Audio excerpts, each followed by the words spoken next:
You want to know what's next? They have their way, and we have this way. You're listening to the Hatchett's Way podcast with the mobile notary bagman himself, Mr. Andre C. Hatchett. Tune in. The Hatchett's Way podcast in studio edition. Stand up, Brooklyn. We in here. Pressure. $500,000 on the board. Net worth. Income streams. Systems. Jobs. A dog. Vacations. A wife.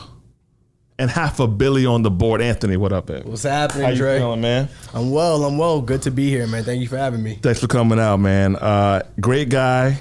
We're like internet friends, but not like real friends. So it's dope. Been waiting to meet you for a while. Yes, sir. Yes, sir. Been a pleasure seeing your journey. And also, which I said earlier, this boy don't like no debt either. So, like, if y'all got debt, don't even come around him. Just trying to get rid of it. Tell the people who you are, kind sir. Yes. So again, my name is Anthony Hartzog. One half of the Hatchet with my wife. Long story short, we paid off $114,000 of debt in 23 months. And that was the very, very beginning of our journey to financial freedom.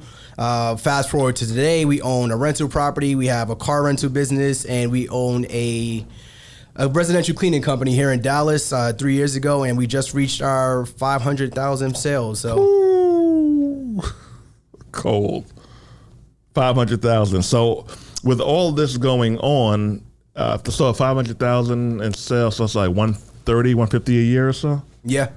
So you obviously don't have a job because you can't work a full-time gig and make that kind of money on the side, right? No, we both still work our full-time jobs. I actually just got off of work. So You still got a full-time gig? full-time job, man. I'm not one of those, you got to quit your job, to work a side hustle. So I still work. As long as they pay me, I'm going to show up. Really? So you'll work until you're 60, 65? No, I ain't say that. Okay. But internet and Twitter and Instagram pressure is real for some people more than others. Why haven't you let them push you into leaving the job? I don't need no job. I got my own thing. Listen, I still got great benefits. I've been with my company 9 years. I'm a director, and most importantly, I manage 30 people. And a big part about my management style is that I try to get people where they want to be in terms of finances, in terms of relationships, in terms of their career. Mm-hmm. So I still got some more work to do to get people where they want to be. And I tell my managers that I'm not leaving until everybody under me gets to where they want to be. And then after that, I'm passing it up to one of my team managers to run it. Pressure. Are you six figures? Yeah. Six-figure business, six-figure job. We're blessed. We're blessed. And I don't take that for granted. You're from Brooklyn. I'm not. I'm from New York, though. I'm from New York, so close enough. I'm from Westchester. What was it like for you growing up in Brooklyn? Growing up in Brooklyn, man, I grew up in Bed-Stuy, born and raised, and we're not talking about the Bed-Stuy you see now with the multi-million-dollar. Coffee shops? No Mocha? coffee shops. There was nobody. They had some shops there, but they wasn't selling coffee. So growing up in Brooklyn, just like what Biggie said, everything he said was the way we grew up. We grew up in, we actually did live in a brownstone, but it was a 4-family house. We had 8 families in that house. And it wasn't enough rooms for all of us, but we lived there, we made it work. And I came home from school one day, quick story, and the doors were barricaded because the cops came in. Oh, shit. Back from school. I'm probably like 8, 9 years old. Wow. And the doors are barricaded for drugs. They still have the drugs in and out that spot. So, but we knew what it was when we came home from school. Went to a local cousin's house because we all lived in the same area, and we chilled out. But fast forward, went to college, and then came back to Brooklyn, lived in Bed-Stuy. I lived in Bushwick, completely different from when I grew up. Mm-hmm. And then right after that, got married and moved out to Dallas. Pressure. Where'd you go to college? University of Albany, upstate New York. SUNY. Oh, yeah. That was the number one party school in the country for a few years. It was the number one party school for a while. We used to have... Are you the reason? Nah, it was before my... It was during my time, but we wasn't the reason. I wasn't the reason, not at all. You were like 04-ish? 04, 05? Yeah. And there was a number one party school. We had Fountain Day where they turned on the fountain and we all just had a big party and drinking and all of that. But college was really fun, man. Shout out to CUNY, and I went to Lehman College. Okay. CUNY and SUNYs are severely underrated. Oh, yeah. Severely underrated. You take a lot of pride in your marriage. Oh, yeah. Like a lot of pride. Shout out to you for that. You actually just called your wife and told her that you'll be busy for an hour. I'll hit you back when we're done just because you're trying to reach me. Where did you get those communication skills from? I really don't know. I think a lot of it comes from us just just being open about the conversations we have. I think a lot of it came from her. She's very outgoing, very personable, and she wants us to talk about everything. Everything. So Good, I'm more bad, of all that. Everything, whatever's happening in her day and whatever she's going through, we try to talk about it. So I'm very introverted. I don't know if you could believe it or not, but I'm very introverted. So she kind of got me out my shell early on. And we dated in middle school. So You dated in middle school? we dated in middle school. And then through high school, that was when I was kind of getting into myself. And we kind of separated until we went away to college. We broke up and then got back together after college. Interesting. Yeah. Wow. We grew up in the same project building too. That's what's up. Yeah. Where did she go to college at? She went to college at SUNY Old Westbury and then got her master's at Hofstra University in Long Island. Stand up in Long Island, Strong Island. Oh, yeah. Why did you ask your wife to marry?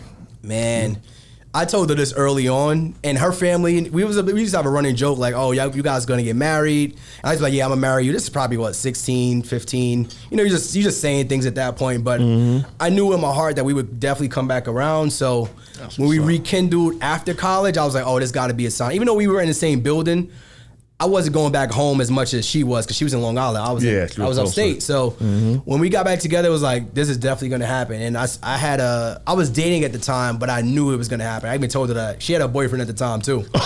You took her? Yeah, it was. And she took you? We had a Drake moment at once. This is a running joke we had. Yo, you pulled her. Yo, hit the horn.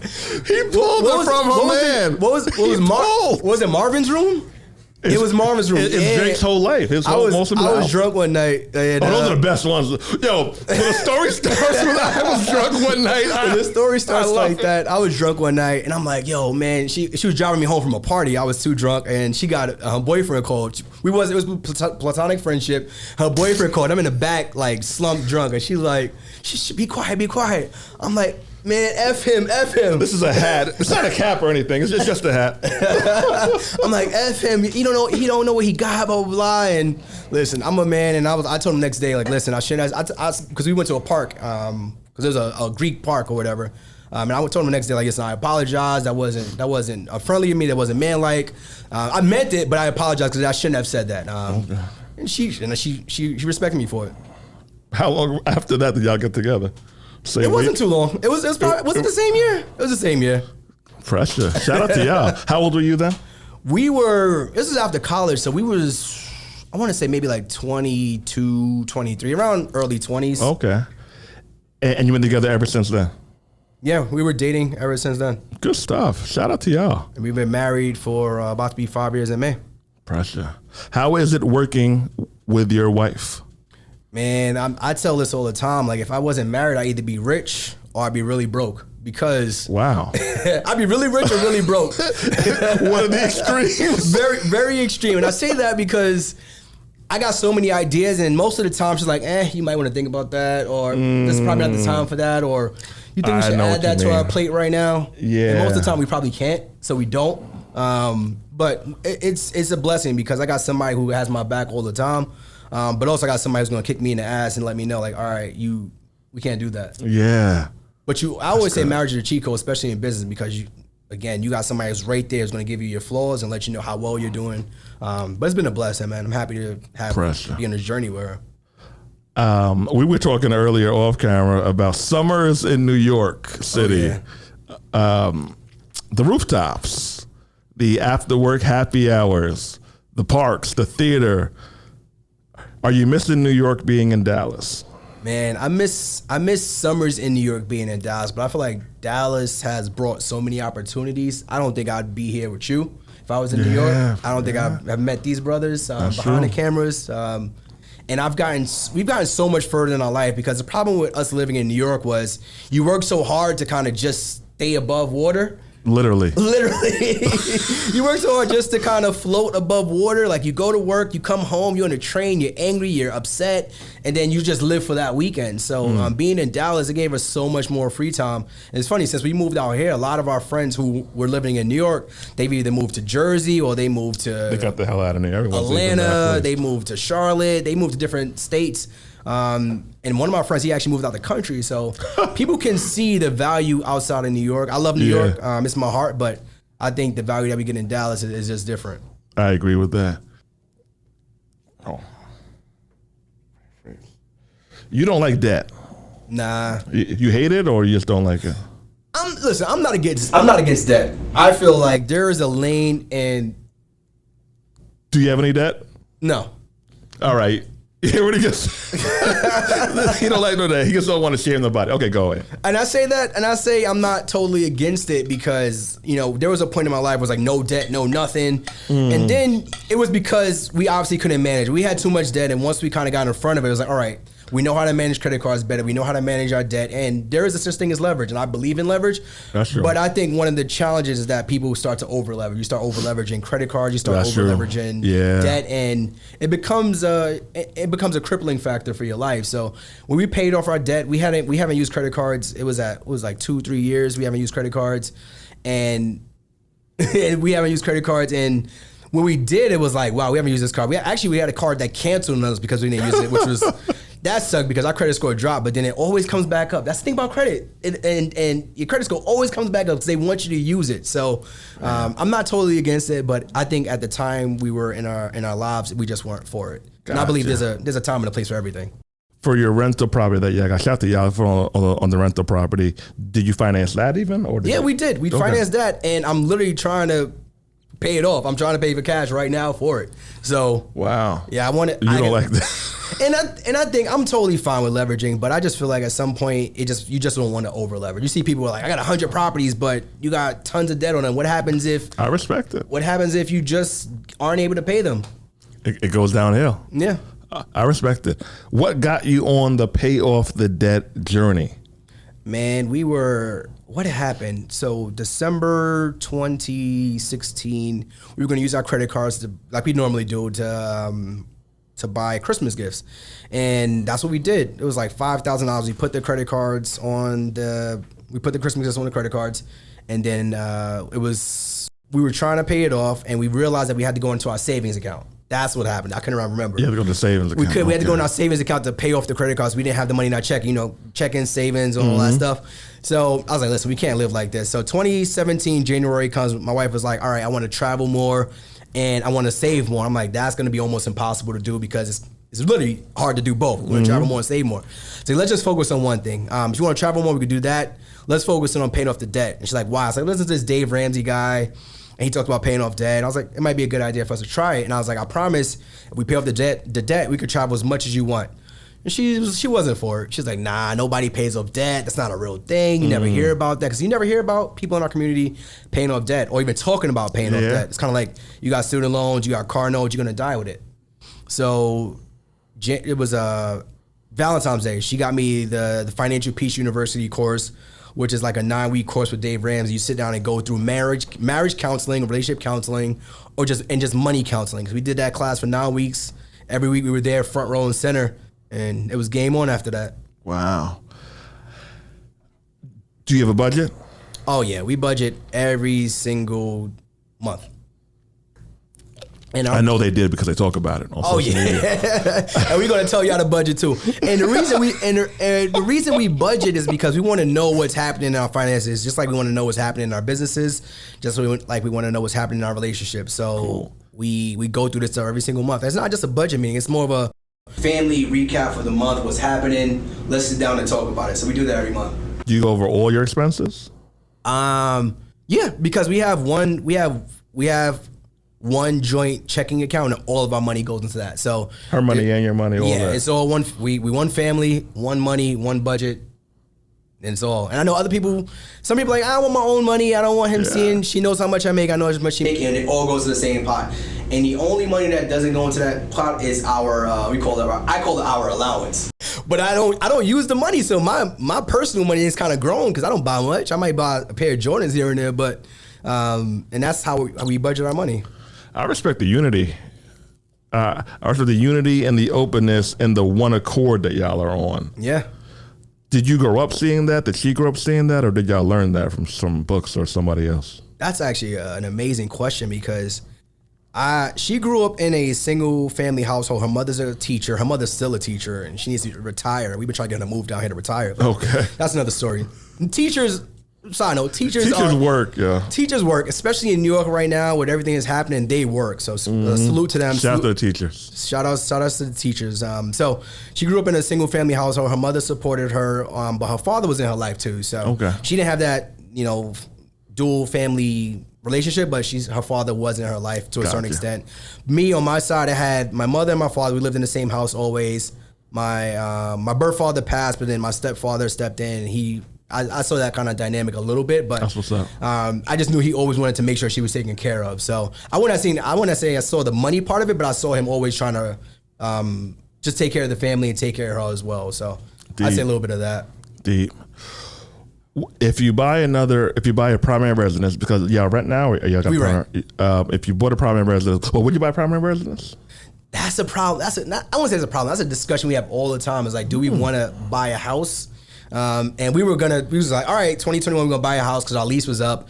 It's like, well, we don't want to buy a house right now. We're too lazy. The pandemic's happening, and it's like, all right, let's just go another year. They say most people that want to buy a house, you live in a residence. It's like 3 to 5 years because you don't want to move from that spot. And we've been in this spot for 2 years. Okay. And the spot before this, we were living for 3 years. So the goal is to buy a house one day, but I just don't know when. We just been lazy, man. Honestly, we call the complex to come replace our light bulbs, to change our filter. You got a good thing going. We got the amenities. We got the gym. A good thing going. We got the balcony. The dog is on the balcony. So you love your dog.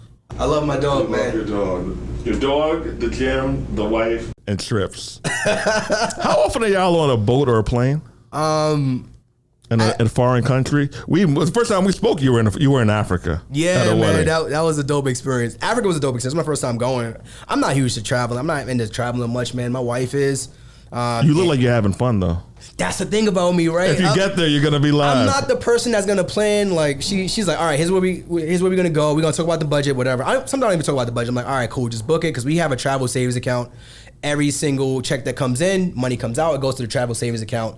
Whenever she wants to travel, that money just comes out that account.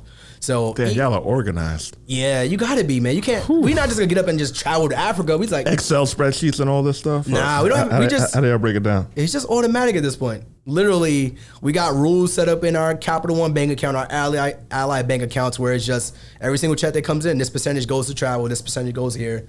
But I'm not a big traveler, man. She wants to travel. I'm more along the lines of, you know what? Hey, let's do it. Is our money in order? Do we got the funds? Do we got to dig into our savings? And most of the time, I just show up. I'm like, I'm not even excited until we get there. Yeah, once you get there, though. Yeah, once I get there, it's late. I'm on. Like, give me the margarita on the beach. But most of the time, it's like, we'll see how it goes. So, I'm not a big traveler. I think that's me growing up too. I didn't travel anywhere until I went to Mexico after college. So I think I went to Florida as a baby, but outside of that was my first flight. Cool. I needed a passport, and I didn't have one before that. So, copy. We have something in common. We both have non-sexy businesses that have made us over $500,000. Yes. Pressure to that. Yes. Pressure to that. What got you? For you guys that know me with the mobile notary business, which people still don't always understand what I do, but I make a good amount of money for the past 15 years, and I've helped thousands of people do the same. Go to the 2through12kclub.com, 2through12kclub.com to enroll to learn how to become a mobile notary public. All right, Anthony, how did y'all get into the cleaning business? How are you enjoying it? So before we get that, salute to you because thank you, sir. I told my wife I was meeting up with Dre, and she's like, the mobile notary guy. That is a brand. Some people call me. That is a brand.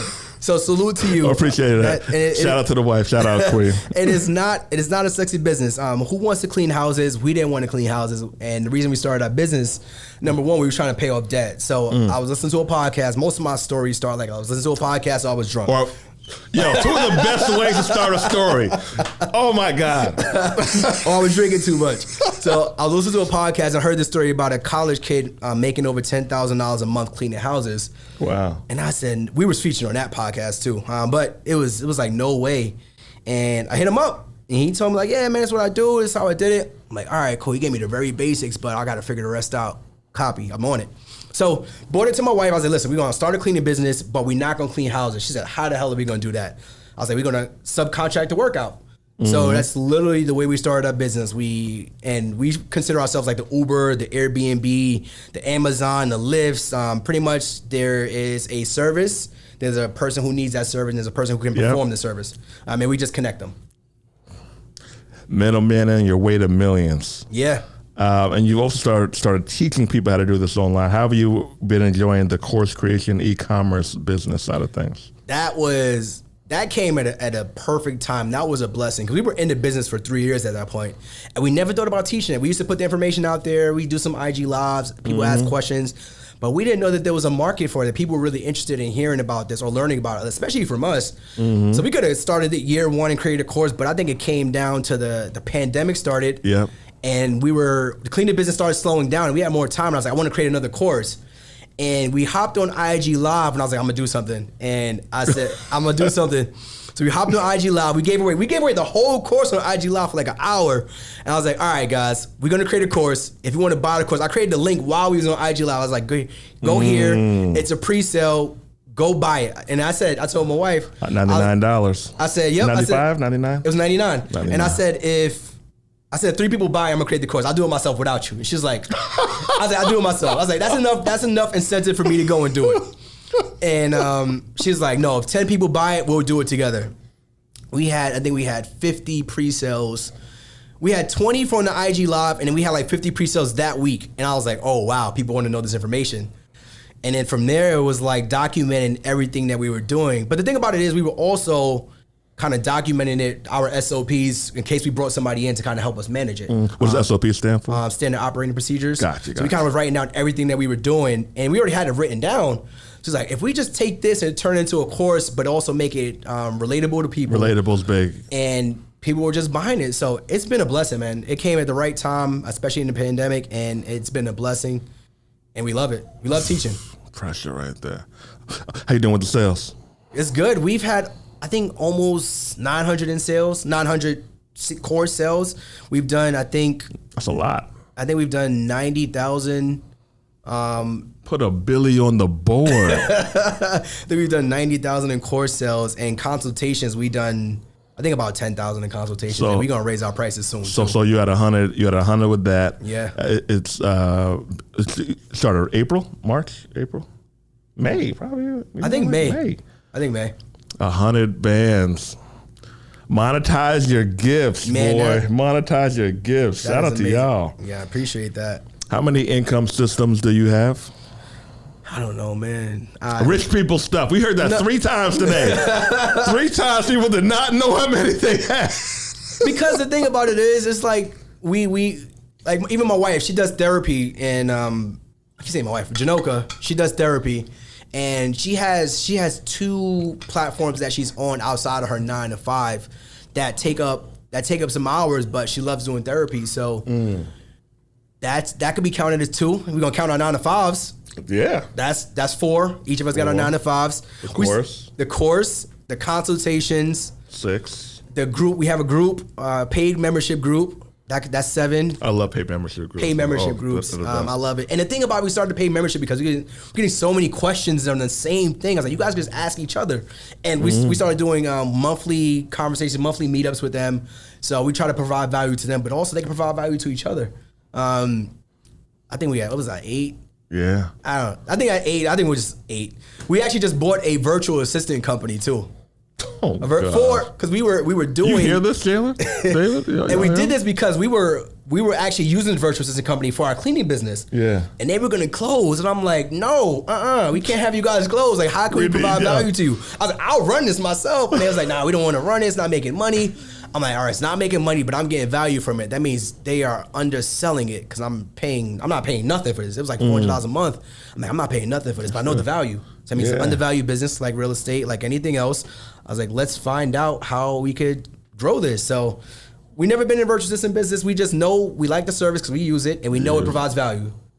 So we're not making no money there. That's gonna be a drainer for a little bit, but we know there's value in it. So we're gonna see how that goes. And it's just for cleaning business owners. Just for cleaning business. Because we know that business, and that's where it makes sense for us. What's your average profit margin or percentage per cleaning business transaction?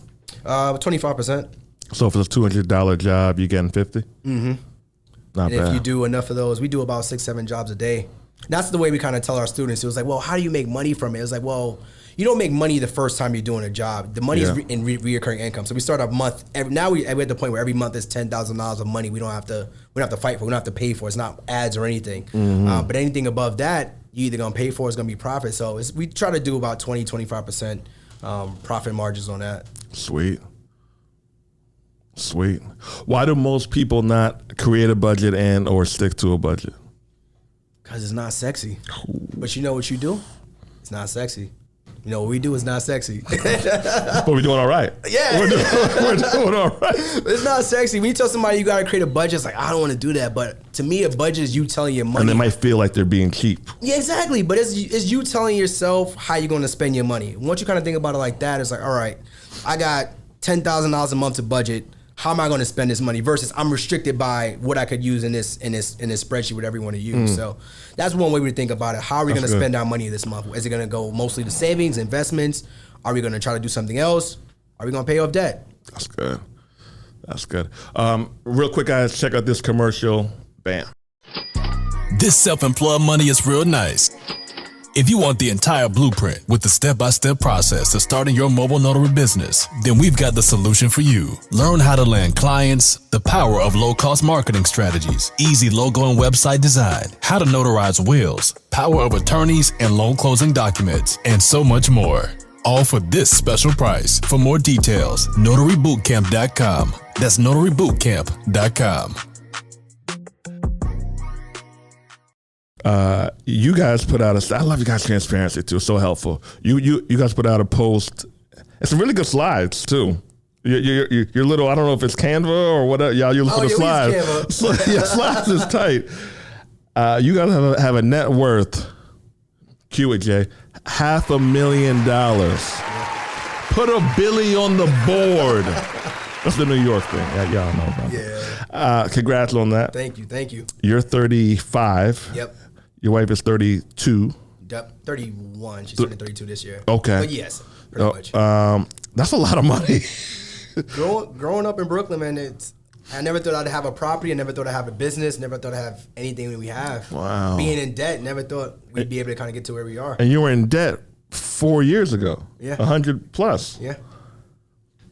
Can you break down where the net worth came from? Yeah, so where do we start? So investments, I would say our investment portfolio is about 200.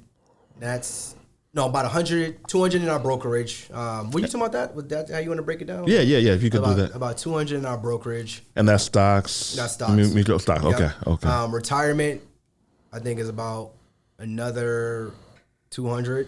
That's Roth IRA, Yep. 401k, all that. Yep. And then I think the other 100 is just cash right now. Which is unfortunate because I want to. Like, I saw the. You want to put something? I saw the sale today in the market. I saw the sale all week. And she's like, you can't just throw the money in the stock market. I was like, it's not doing anything else. So it's either that or we're going to spend the money to pay off this house. She better make a decision, and I hope she's listening to us. When did you guys start investing for your retirement? My first job, I didn't know what a 401k was. I wasn't even trying it. Because the thing about, you're like, I'm not retiring no time soon. That's what we think. I'm not retiring no time soon. And then we get to 35 and we're like, oh, 50 is 15 years away. Yeah, so I wasn't retiring no time soon. So I would say when I got my first serious career job, most people are like, oh, I'm going to start saving more when I make more. And that was my mindset too. But you can start saving at any point in life. Mm-hmm. So I would say when I first was at the district court, I met with a brother. He was actually my manager. In Brooklyn? Yeah. No. Actually, we was in Albany. We was at the U.S. District Court in Albany. Okay. But he was from Brooklyn too. That's why we clicked. Brooklyn people get along. I was not qualified for that job. Man, it was an IT job. I was the youngest. You're in the district court. Everybody that works there is about 50, 60 years old. You said I was not qualified. I came to that job not knowing nothing. But he's like, listen, he was black. I was black, both from Brooklyn. He's like, I know you're gonna do great things, man. I see it. Yeah. And he's like, all right, they're gonna talk to you about the retirement stuff. Just make sure you're putting something aside. Just put something aside. And then that's when I started. That was probably it was maybe like 24, I think. I was 23, 24. He's like, just put something. Actually, I think I was 23. 22, 23. And he's like, put something aside. And it's funny, when I left that company, you know, they asked you, do you want to transfer it over do you want to roll it over to another company? Did you go into? I was like, nah, give me that check. And they take out like 25%. I didn't know. It wasn't much, but I'd probably say that's when I started. I probably spent that on like Hennessy or something like that. So had to be lit. How have you stayed consistent with investing for your retirement? Every single month, I think we do about 10% of our check goes into retirement every single month, no matter what happens. And then our brokerage, we think about it as we said once we get out of debt, whatever money we were throwing to debt every single month, we're gonna start investing or saving. So we do about $5,000 a month into some sort of investment, maybe saving for another business, or because she wants to do some stuff on her own. So saving for another business, or saving for retirement, or even just a taxable brokerage. So we make sure at least $5,000 is going to something that we can't touch, or something to grow in the future. Very commendable. So there are people watching this who consider themselves broke. How can they change being broke? Man, broke is a mindset. Broke is a mindset. You may not have money, but you don't have to be broke because you don't have money.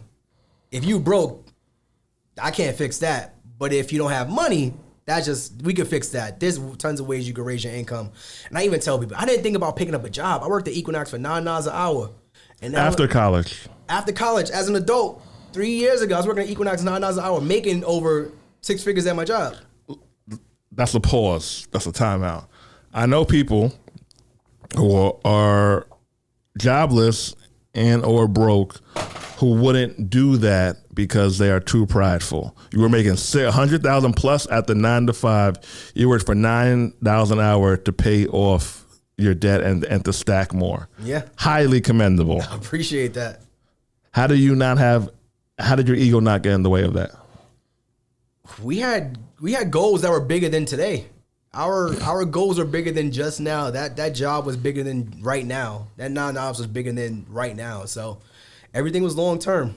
I went there. I worked 9 to 5, and I went there from 5 to 10. I lost a lot of weight working there too, because I couldn't eat. I would go from work and I would be there till 10 o'clock, and I lost a lot of weight. But I knew our goals were bigger than what we were doing right now. So I would come in my suit. I'm not dressed like a suit like I'd be coming in, but I came in my suit and I would dress down to, I had like a black tee like this, some black jeans, and some sneakers that I probably could get dirty. Yeah. Let's go picking up towels, wiping down machines. But I took pride in that. I was offered the manager role there. Shit. I was like, I don't have the time. But my wife, you thought about it though. Yeah, Janoka, my wife, she got promoted there. She actually started working there at the front desk. So she's like, he's going to make money. Why can't I make money? So I was like, let me put the word in. They worked there together. Yeah, we worked there together. She started making $10 an hour starting there, and she became a manager at the front desk. I was like, I don't know how you're gonna do this, but yeah, that was a good time. I enjoyed it. We were very humble, but we made a lot of good connections. A lot of people from like Preston Hollow and Dallas, which is one of the most prestigious areas, worked there, and they were just showing love because they knew we were bigger than what we were just doing right now. It's amazing. It's amazing what wise people do to get ahead, and what non-wise people won't do to get ahead.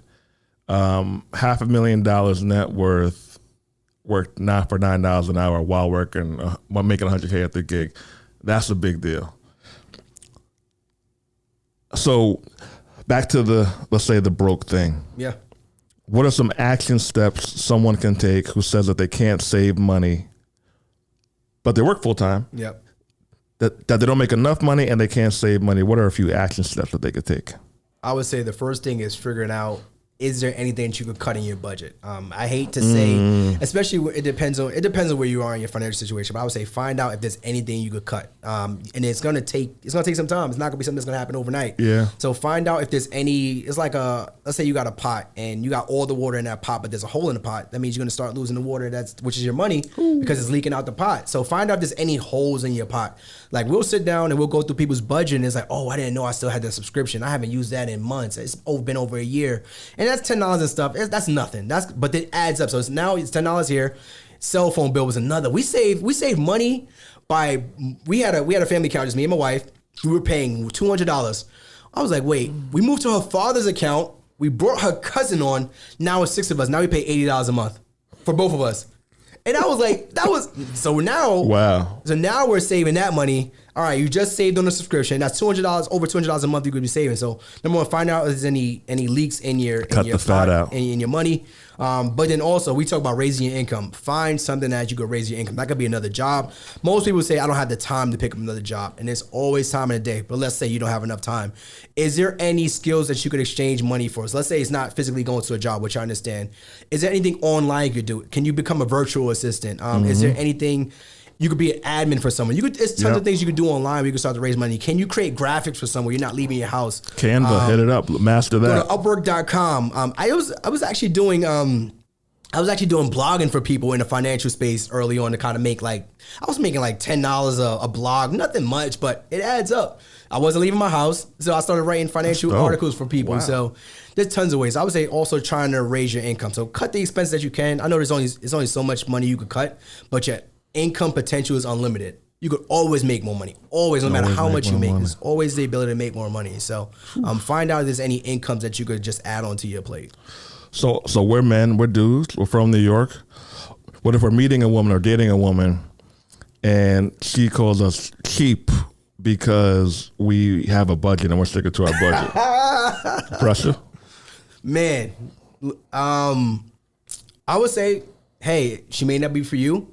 Or she may not understand the whole thing about a budget. She may have heard that word her whole life, and it may have just triggered her. Oh, this guy's broke because he has a budget. Or she might have seen something in her family where they couldn't do anything because they always had the budget. So I would just say she's either not for you, or if you're really interested in this young lady, find out why does she think that. And I'm always open to the conversation. Why do you think that I'm broke or we can't afford to go out because I said it's not right now? Doesn't mean no, it may not be not right now. Not right now. So I would say have that conversation. I want to say completely cut her to the side, especially if you like her. I would say start right there. My thing is never go broke for a woman, because if you're broke, you're not going to have her anyway. That's true. So she needs to respect. So we have to hit the camera on y'all real quick, if that's possible. So we have our boys here, David and Jalen. Shout out to y'all. Holding it down. They both hit that little sound that y'all just heard. They both hit it at the same time. Hey, my brother was spinning real. And we recorded 4 episodes, and they haven't both did it at the same time yet. That was a bar. Keep that in mind. I am a believer in doing certain things, but you have to have a line, and she needs to respect it. Yeah. And you get into yourself. You going broke, that ain't it, fam. Because she'll bounce anyway. So have your line. And have a conversation about it. Hopefully she respects it. That's important, that conversation part. Because especially if you're trying to build with that young lady, man, you don't have a conversation, it's not going to go anywhere. We talk to people all the time, and it's like, you don't marry a new person. You marry the same person that you already dated. Ooh. So by the time you get married, all those habits that you saw, you thought they were going to change because there was a ring in place? Or you might have went to the church, you thought God was going to sanction your marriage and that was going to change it? Deep. That wasn't going to happen. Deep. So have those conversations early and often. We're going to wrap it up. I got some game here. I got some game too. This is game. Good talk. What does 40 look like for you? Man, I'm barely 35, but 40, I think I'll be done with my job by 40. Though. Done with job, okay. I think our cleaning business is really going to take off because now I think we're getting more focused, and we have the resources to kind of push it the way we want to. I think we'll have our house by 40. Okay. I think we may have 2 kids. We don't have any kids right now. I think we'll probably have 2 kids. Have a house, the dog running in the backyard. We're not gonna get our dream house at 40. Nah, we're gonna work towards that. I respect that. I talked her out of her dream house, so let's start with the starter home. We're going to do that, but I think that's what 40 looks like financially. Like I said, we're not going to probably not be working our jobs anymore. Hold me to it. I'm going to need y'all to hold me to it. Got you. 5 years checking. I think that's where we're going to be, man. Build more relationships with people like you guys. Appreciate it. Be able to travel and do whatever we want when we want, but also providing value to others. That's what we about. Well, you're doing it. It's impressive. It's relatable and it's motivating. I'll tell you that. Who should own a cleaning business and who should take your course? Man, I would say people that want to create another more additional income, but also a person that's had this in the back of their mind. Like, listen, they've seen our videos, they thought about it, they had a family member or somebody who's really good at business. Because I had a student who I had no inclination to clean the business. He had no inclination, but he took our course and he's like, I figured this out. He came to me, he was like, I did 25,000 this month. I said, wait. Holy shit. I said, wait. I was like, I've done that Put once. a Billy on the... And he's in this is less than a year. He's like, but he's really good at systems. He's really good at process and procedures. He's like, he's like, I got it. That's a whole skill set right there. And it's transferable. It is. And he does real estate. He does real estate and he does contractors and flips and stuff like that. He's like, he said, I'm on track to do 25 this month. And I was like, that is amazing. So someone who's really good at process and procedures, but also someone that's really diligent and a hard worker. Because it's not easy. Yeah. It took us 3 years to get here. It took us a lot of Googling. It took us a lot of, bumps and bruises to get here. But somebody that's diligent and has a great knowledge about process and procedures is definitely for them. Anthony, the legend. $500 million on the board. Shout out to the wife. Shout out to seeing you worth $4 million, $10 million plus, $20 million plus by 40. Good meeting you, brother. Nice meeting you as well. The Hatchet's Way podcast episode. I don't know the number because we keep on recording this shit. You've been listening to the Hatchet's Way podcast with Andre C. Hatchet. Be sure to follow Andre on Instagram at Andre C. Hatchet. That's AndreChatchett. Or if you want some of the flyest merch on the planet, go to ownorbeyond.co. That's ownorbeyond.co. And as always, you can check out how to become a successful mobile notary at notarybootcamp.com. That's notarybootcamp.com. We'll see you here next time. Yeah, let's cook.